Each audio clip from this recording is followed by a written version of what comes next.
Los periodistas.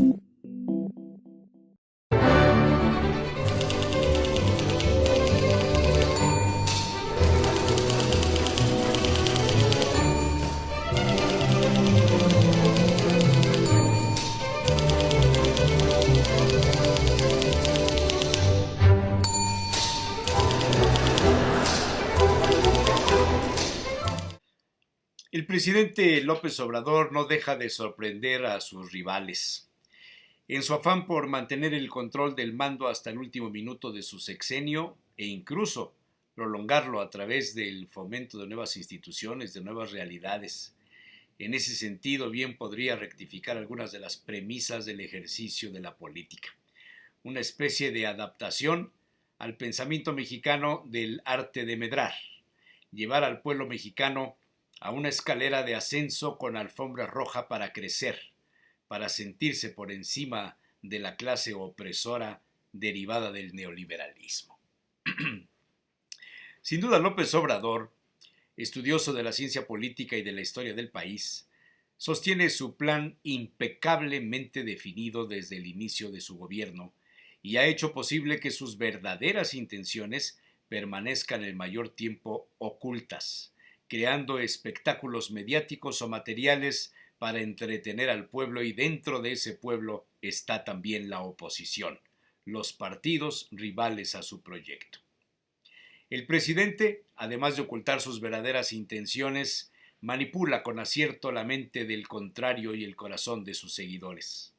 El poder de la seducción mezclado con el de la provocación podrían ser las principales cualidades de su estrategia, y el resultado está a la vista.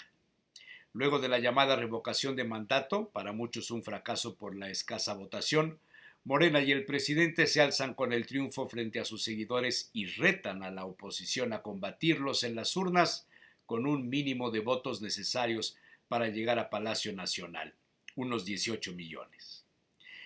Luego de la piedra en el camino de la reforma eléctrica, rasca en el pasado y pone en valor la nacionalización del litio. Después de los enfrentamientos con el Instituto Nacional Electoral y sus principales consejeros, el presidente envía una iniciativa de ley para generar una reforma electoral que en el pasado hubiera sido firmada por sus opositores. La reducción de los diputados y senadores plurinominales, por ejemplo, figuró en las plataformas de candidatos independientes y de otros partidos en el pasado.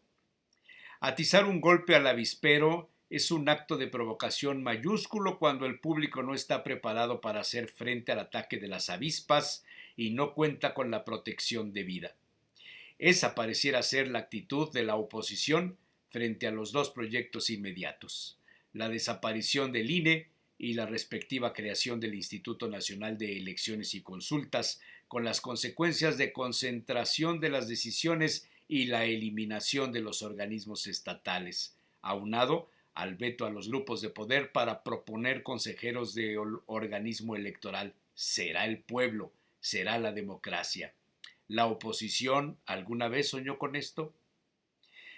Y por si fuera poco, la puesta en escena de la llamada Nueva Escuela Mexicana, la modificación de fondo de los libros de texto del marco educativo nacional con propuestas acordes a la visión de la llamada 4T.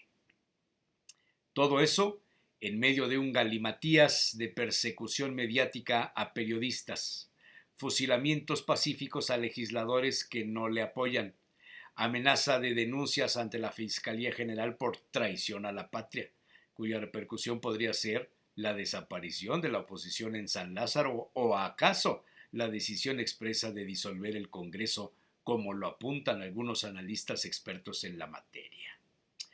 Todo esto se reduce a una pregunta constante en la mente de quienes no acaban de acomodarse a la realidad expuesta desde el púlpito de la mañanera presidencial. ¿Y qué hace la oposición? Pues al parecer la oposición ha ido acumulando rezagos de tal magnitud que su participación ha quedado cada vez más identificada con la simple propuesta, con el enunciado. López Obrador va 2 pasos adelante y la oposición no acaba de darse cuenta.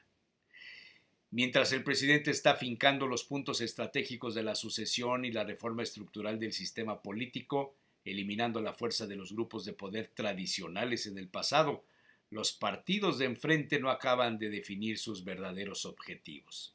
Visto así, el dicho aquel de platica poblano mientras yo te gano pareciera ser premisa nacional, o por lo menos así me lo parece.